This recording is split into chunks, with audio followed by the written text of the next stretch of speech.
वर्ष 2017 में Hrithik Roshan starrer film जो काबिल आई थी, वो फिल्म आपको कैसे मिली? उसके आप लेखक रहे हैं, वो फिल्म आपको मिली? वो सिर्फ ये नहीं है कि आपने डायलॉग बोल दिया, वो बहुत सारी टेक्निकल चीज़ें भी होती हैं जो भी आपको समझना पड़ता है, तो वो सारी चीज़ें आनी बहुत ज़रूरी है। पब्लिक में वो बात नहीं है, आपको लगता होगा इनकी खूबी है? खूबी नहीं, एक्चुअली कम मालूम है उन्हें ना टेक्निकल चीज़ें नहीं मालूम है, उस वजह से बहुत मेहनत करनी पड़ती है। ये है मेरे पास करोड़ों, मैं अगर कर लूँगा अपनी फिल्म, मेरी ऑडियंस चली जाएगी। परफॉर्मेंस बहुत मैटर करता है, तो परफॉर्मेंस अगर आप प्रॉपर आप आपके यहाँ पे लेस करोगे तो आप कॉन्फिडेंट हो सकते हो, आप कैमरे का सामना आराम से कर सकते हो, आप वहाँ पे जाके खड़े हो सकते हो और बोल सकते हो। एक फिल्म हमारी जैसा है जो हम सोचा था कि 3-4 महीने के अंदर करके रिलीज कर देंगे, जैसा वर्तमान में आपने एक फिल्म अकादमी भी बनाया है टैलेंट, लेकिन पॉलिश नहीं है। किसी भी फील्ड में पढ़े लिखे लोगों का होना बहुत। नमस्कार। फिल्मों में दिखने वाले हीरो हीरोइन तो हमें दिख जाते हैं, वो किरदार भी हमें दिख जाते हैं, लोग उनके फ़ैन भी बन जाते हैं, वो मशहूर भी हो जाते हैं। लेकिन फिल्मों को बनाने वाले, पर्दे के पीछे रहकर काम करने वाले के बारे में लोग कम जानते हैं। इसीलिए आज सरोकार मुलाकात में हमारे साथ हैं विजय मिश्रा जी, जो फिल्म पटकथा लेखक निर्देशक हैं। पूर्व में उन्होंने 2017 में आई ऋतिक रोशन स्टारर फिल्म काबिल के लेखक रहीं। वहीं 2023 में आई फिल्म धर्म योद्धा के निर्देशक रहे। बहुत बहुत स्वागत है सर आप। अपनी पृष्ठभूमि और शिक्षा के बारे में बताइए। मैं रीवा से ही हूँ और मेरी जो रहाइश रही है वो हिनौता ग्राम में हुई है। रीवा से लगभग 16 किलोमीटर दूर है, सिमरिया रोड में, और वहीं से मैंने स्कूलिंग की है हार्दिक अफसर। हालांकि बीच में मैं 2 सालों के लिए रीवा भी आया था, 7वीं 8वीं में सरस्वती में, लेकिन फिर बीमार पड़ गया और चीज़ें वर्कआउट नहीं हुई, तो फिर से वहीं घर लौटना पड़ा, गांव लौटना पड़ा। तो 12वीं तक मैंने वहीं पढ़ाई की है। उसके बाद ग्रेजुएशन मैंने मॉडल साइंस से किया है, और ग्रेजुएशन के बाद फिर दिल्ली चला गया 2001 के आसपास। तो फिर मैंने वहाँ MBA किया भारतीय विद्या भवन से, और उसके बाद फिर डायरेक्शन प्रोडक्शन में मैंने कोर्स किया था FT से, और फिर स्क्रीन प्ले राइटिंग में स्पेशलाइजेशन किया था। फिर कोर्स तो बहुत करते रहा, लेकिन फिर मुंबई आ गया, फिर जॉब लगी मीडिया में, 2 साल वहाँ रहा। तो न्यूज़ 24 में काम किया था, E24 में हमारा हुआ था, और फिर उसके बाद ABP न्यूज़ में किया था, जो स्टार न्यूज़ था पहले 3 महीने के लिए। तो हमारा इंटरटेनमेंट बीट्स था न्यूज़, हमें वैसा कुछ करना पड़ता था।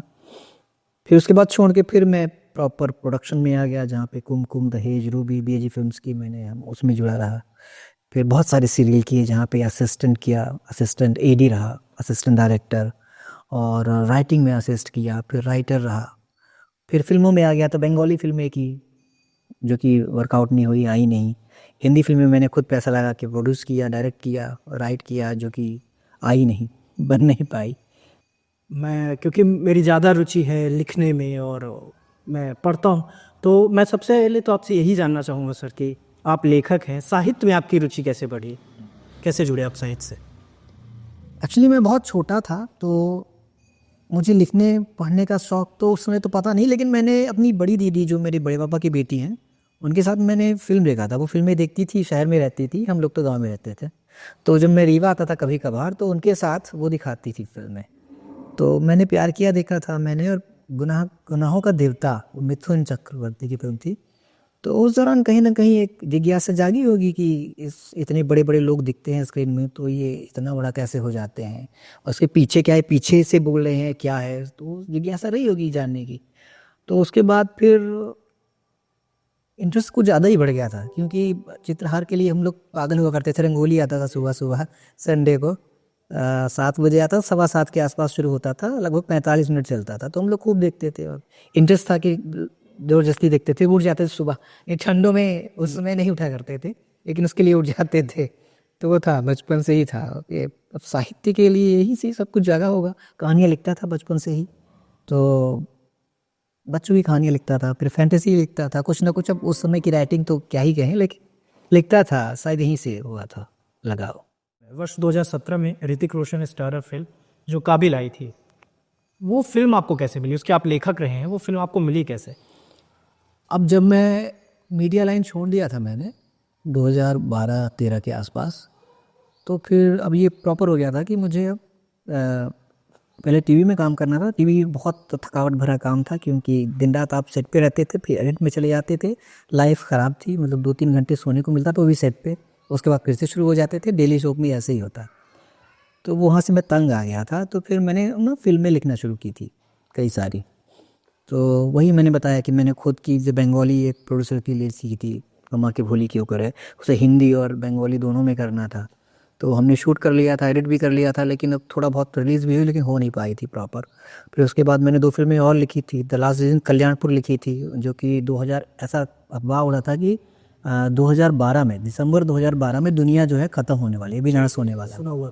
तो उसी सब्जेक्ट पे था वो पूरी फिल्म, और मेरी पूरी कोशिश थी कि 2 दिसंबर 2012 तक ये फिल्म आ जाए।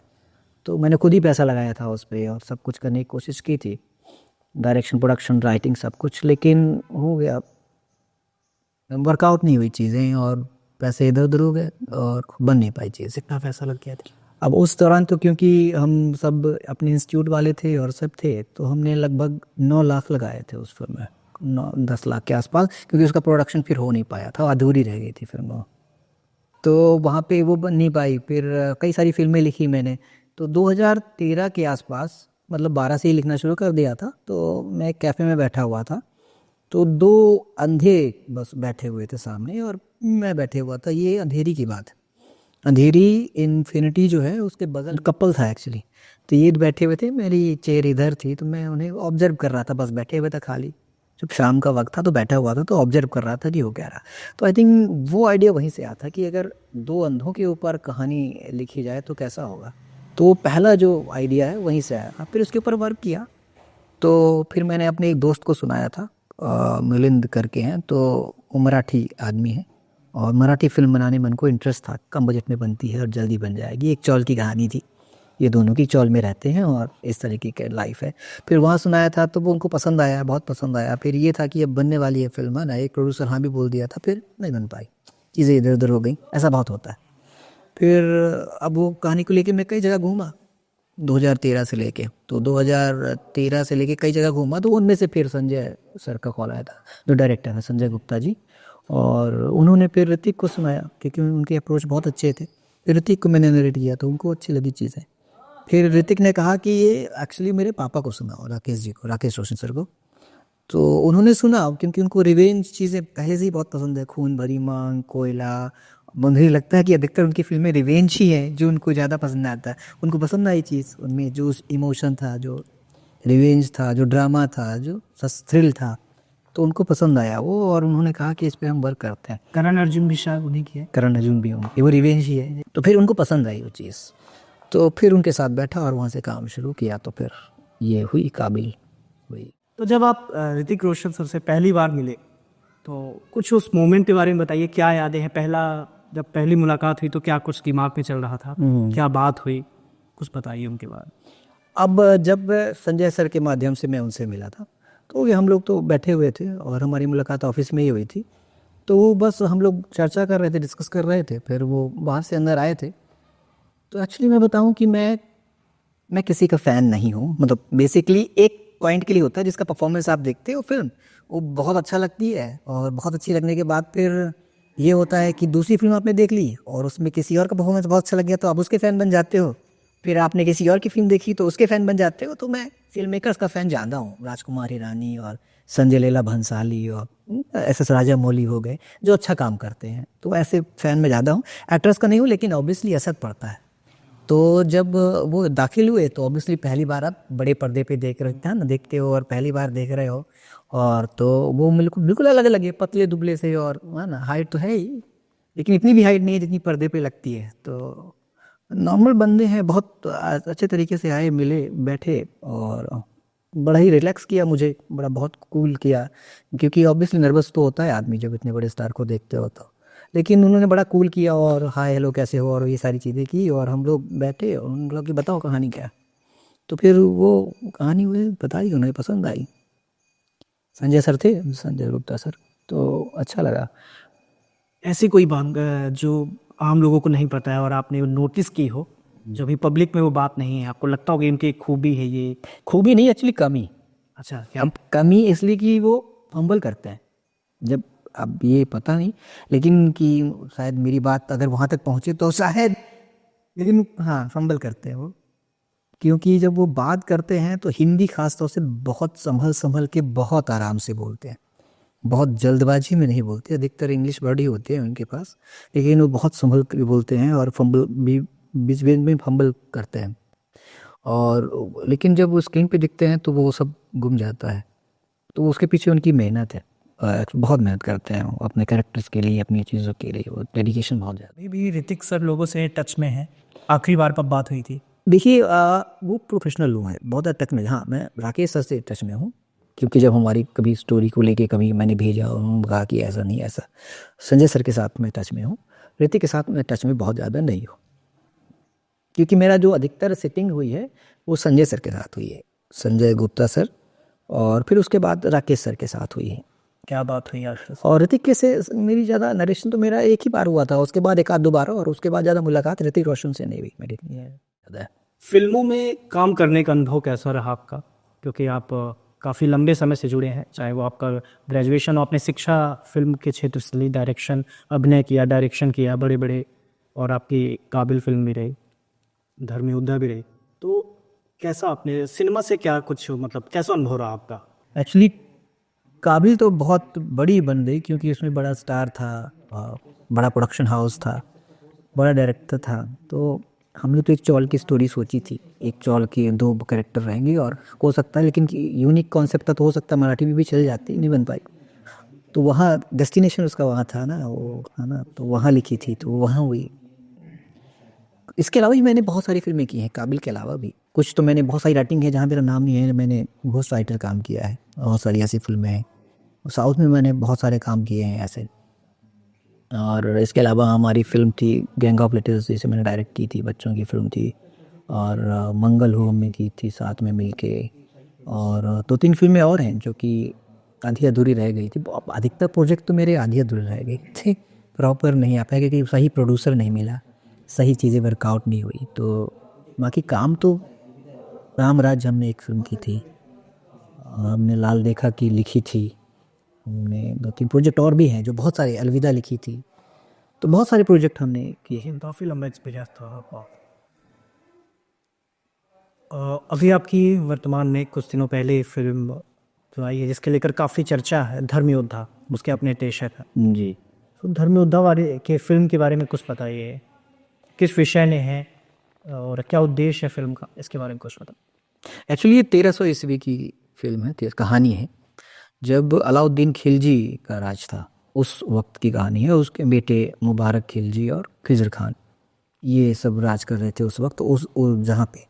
तो उस दौरान क्या हुआ था कि ऐसी बहुत सारी घटनाएं थी जब जो हिंदू थे उनको मारा जा रहा था, और हिंदुओं को ना बदला जा रहा था मुसलमान के तौर पे, ये कहानी। तो वहाँ पे कुछ जो बहुत लोगों को मार दिया गया था। फिर हमारी जो कहानी है वो 3 लोगों की कहानी है। राय सिंह चौहान सेनापति होते हैं जो, और देवल देवी जो राजकुमारी होती है, और शंकर देव जो राजकुमार होते हैं। तो ये तीनों कैसे जंगल में इन्हीं समय कई साल गुजारने पड़ते हैं, और वहाँ से कैसे फाइट बैक करते हैं और किले में जाते हैं, और वहाँ पे खिलजी सल्तनत को ख़त्म कर देते हैं लगभग। तो ये उनकी एक्चुअली ये पूरी कहानी है। काफ़ी रोमांचक होने वाला है जब दर्शक उस फिल्म को देखेंगे। फिल्म पर्दे पर कब आने पड़ी, दर्शक कब बड़े पर्दे पर देखें? सेंसर लगभग मुझे लगता है कि जनवरी में क्लियर हो जाएगी, तो थोड़ा प्लानिंग करके जल्दी ही रिलीज़ करने की कोशिश करेंगे। सही, अब हमें सही डेट चाहिए, थोड़ा सही समय चाहिए। तो अभी डेट तो फिक्स नहीं है, क्योंकि ऑब्वियसली जब तक सेंसर क्लियर नहीं होगा ओवरऑल सही डेट मिलेगी नहीं। तो क्योंकि बहुत कुछ होता है, डिस्ट्रीब्यूशन, एग्जीबिशन, कहाँ कितना स्क्रीन मिला नहीं मिला। पिछले 6-7 वर्षों में बघेली सिनेमा का उदय हुआ है। बघेली यूट्यूबर्स निकले हुए हैं जो कॉमेडी पे काफ़ी अच्छा काम कर रहे हैं, फिल्में बन रही हैं यहाँ पे। इसे आप कैसे देखते हैं?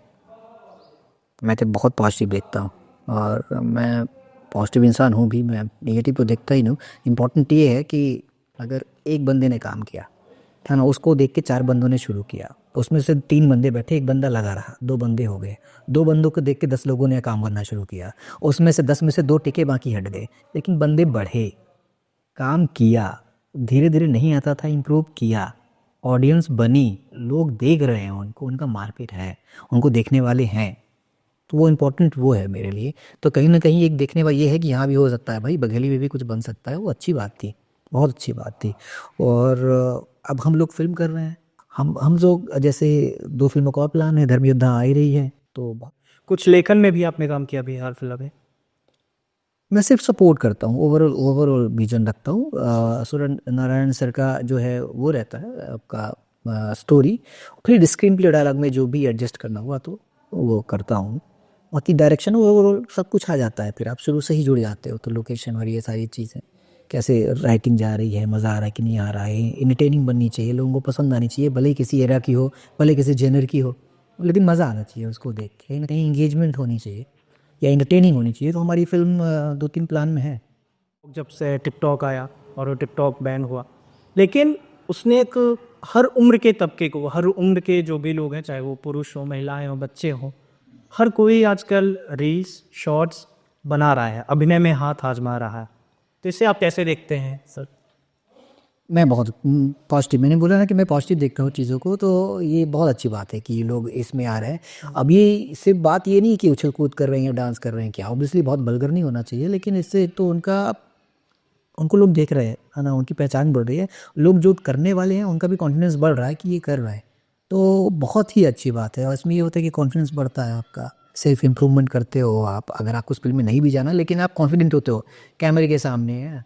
अभी देखिए क्या है ना कि अभी मौका है, अभी यहाँ पे कंपटीशन बहुत कम है ना। अब जब लोग आ रहे हैं मार्केट में और कोशिश कर रहे हैं, वो होगा, वर्कआउट होगा, इंडस्ट्री बनेगी। हम तो कोशिश कर रहे हैं कि फिल्म इंडस्ट्री बने, यहाँ पे फिल्म सिटी बने, इंडस्ट्री बने, और प्रॉपर इंडस्ट्री जैसे हो कि भाई पैसे आएँ इंडस्ट्री में और लगें और कमाए जाएँ। तो उस तरीके से हम देख रहे हैं, हम कोशिश भी कर रहे हैं, हमारी सरकार से भी बात चल रही है, तो एमपी सरकार से, तो कहीं ना कहीं डेवलपमेंट होगा। और हो सकता है वो जो टिकटॉक से आए और रील्स कर रहे हैं, हो सकता है उन्हीं में से कोई लोग आएँ और जुड़ें और फिल्मों में एक आध दो दफ़ा, एक आध दो साल बाद, एक आध दो फिल्म करने के बाद हो सकता है वो थोड़ा नामचीन बनने, और यहाँ के बाद हो सकता है यहाँ काम करने के बाद मुंबई से भी ऑफ़र आए कि उस फिल्म में देखा था, उस बंदे को बुला लो या उस बंदी को बुला लो।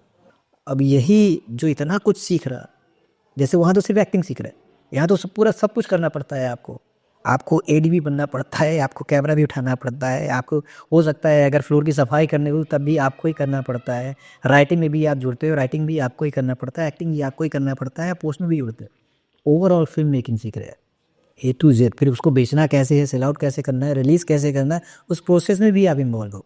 हाँ, तो एक्टर आएगा, अपना काम करेगा जो भी है और चला जाएगा, तो वहाँ इतने सीखने का मौका मिलेगा नहीं।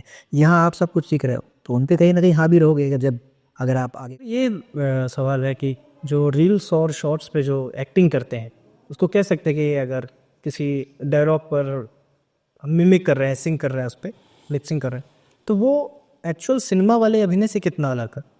वो तो बहुत अलग है। नहीं, सिनेमा एक्चुअली आप एक स्टोरी कह रहे हैं, करेक्टर कह रहे हैं, और वो भी लगभग 2 घंटे के लिए, मतलब अभी कैरेक्टर में है, सिंक में है। उसमें तो होता है कि 1 मिनट के अंदर की चीज़ होती है, तो आपको बस आए और डायलॉग बोला, और वहाँ भाव वही हो सकते हैं कि आप रोना है तो रो दिए, हंसना है तो हंसे, लेकिन वो करेक्टर आप कैसे जी सकते हो।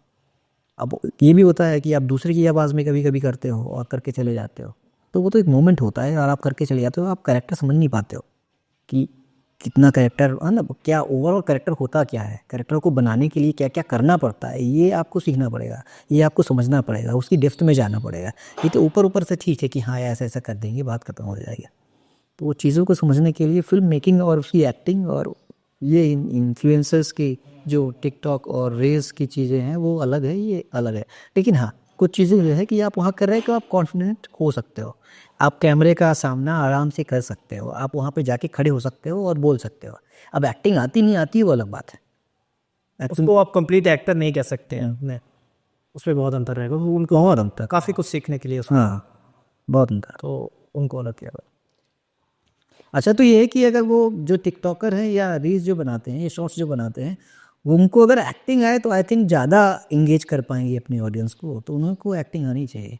मैं देखते को मिल रहा है कि आजकल एक्टर्स यूट्यूब ब्लॉगिंग पर उतर रहे हैं और ब्लॉगर्स बन रहे हैं, फूड ब्लॉगर्स बन रहे हैं, और रील्स पे जैसे विद्या बालन जी अपने इंस्टाग्राम हैंडल्स पे काफ़ी एक्टिव रहती हैं, रील्स डायलॉग्स पे बना रही हैं।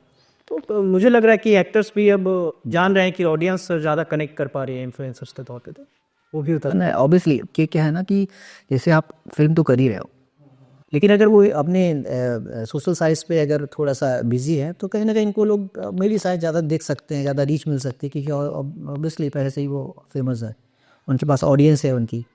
तो ये भी कारण होगा। और कुछ लोग जैसे विद्यावाल नहीं, लेकिन कुछ लोग ये भी सोचते हैं कि अगर मैं इन्फ्लुएंसर हूँ और मेरे पास ऑडियंस है तो मैं अगर कभी फिल्म करूँ तो मेरे पास ऑडियंस जो है वो सिनेमा में जाएगी। तो एक्चुअली वो बहुत कम परसेंटेज है जो पैसा खर्च करके सिनेमा घर में जाएगी, वो वैल्यू बहुत कम मिलती है। लेकिन फिर भी अगर मैं कहता हूँ 2-5% भी मिल रही है, किसी को 100 लोग देखते हैं और उसमें से अगर 5 लोग भी सिनेमा जाते हैं तो थोड़ी वैल्यू तो मिल ही रही है, ऐसा समझ सकते हैं। लेकिन ओवरऑल नहीं जानते। किसी मिलियंस हैं और कोई सोच रहा है कि मैं कर लूँगा फिल्म हिट हो जाएगी, किसी के मैं कहता हूँ 10 मिलियन है, वो सोच रहा है कि 10 मिलियन है मेरे पास, करोड़ों लोग हैं, तो मैं अगर कर लूँगा अपनी फिल्म, मेरी ऑडियंस चली जाएगी, तो उसमें ऐसा होता नहीं है। वो कन्वर्ट करना बहुत मुश्किल होता है। क्या ज़रूरी है कि आपका सोशल मीडिया अकाउंट हो? आई थिंक मुझे लगता है कि एक्टर्स के लिए सबसे इम्पोर्टेंट है कि अपने एक्टिंग को पॉलिश करे, ये बहुत इंपॉर्टेंट है, क्योंकि एक्टिंग को पॉलिश करेगा तो हो सकता है कि धीरे धीरे वो काम करता जाएगा तो बन जाएगा।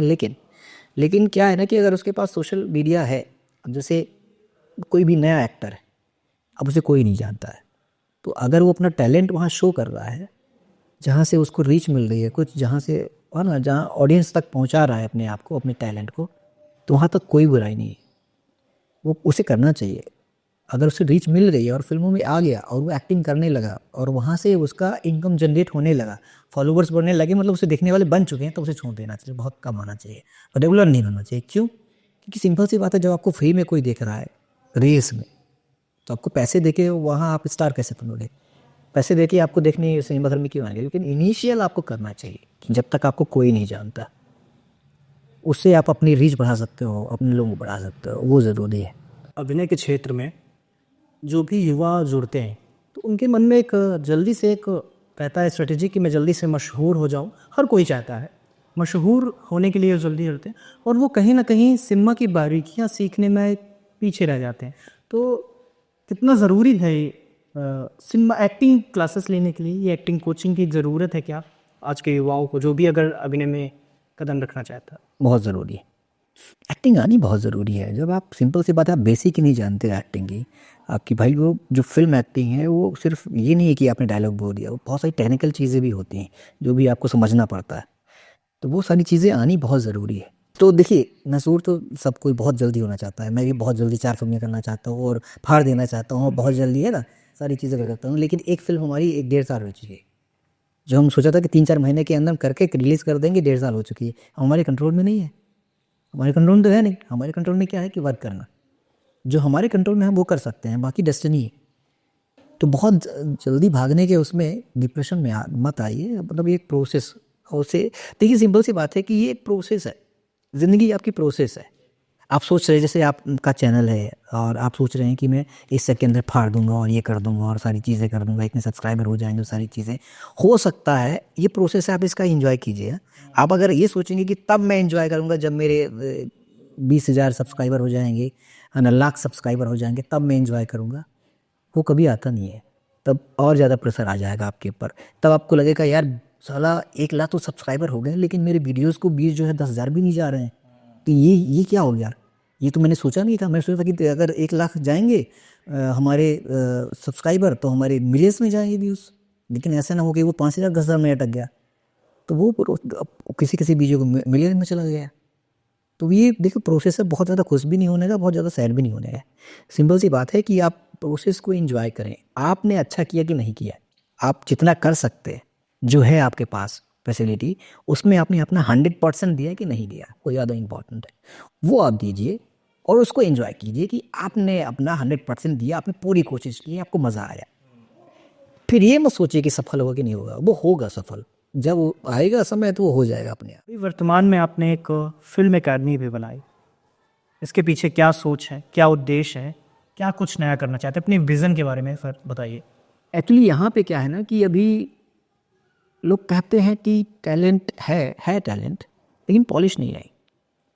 तो उन्हें चीज़ें बेसिक नहीं मालूम है चीज़ें, क्योंकि मैं तो फिल्म से संबंधित ही बात करूँगा, मैं फिल्म मेकर हूँ तो वो पॉलिश नहीं है वो चीज़ें प्रॉपर, उन्हें बारीकियाँ नहीं मालूम है, उन्हें उन्हें ना टेक्निकल चीज़ें नहीं मालूम है, उस वजह से बहुत फिर मेहनत करनी पड़ती है फिल्म मेकर को।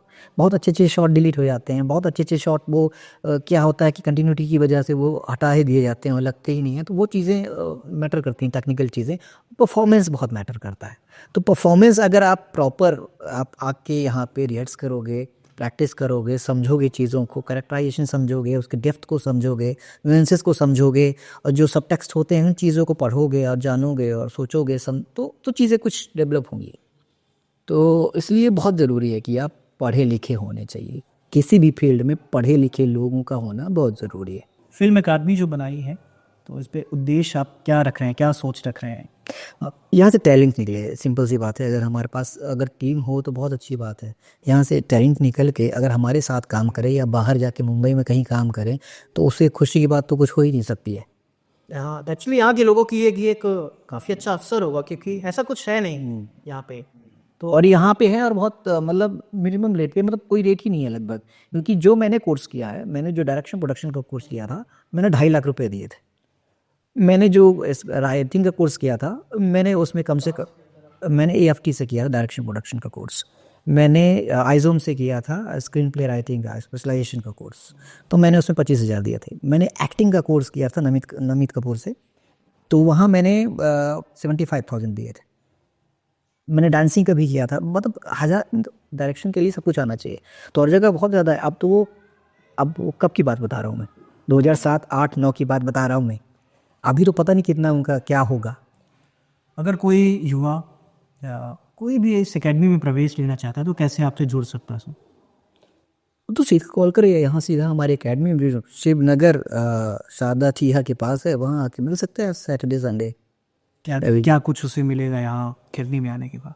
अब यहाँ आने के बाद सिंपल सी बात है, जो हमारे कोर्सेज हैं अगर वो करना चाहते हैं, अब जैसे सिंपल सी बात है, अगर एक्टिंग करनी है उनको, या राइटिंग करनी है उनको, या फिल्म मेकर बनना है उनको, या basic film story wise editing सीखनी है उनको, तो सारी चीज़ें हैं, सिखाई जा सकते हैं। फिलहाल तो हम फोकस फिल्म मेकिंग और राइटिंग और एक्टिंग पे कर रहे हैं।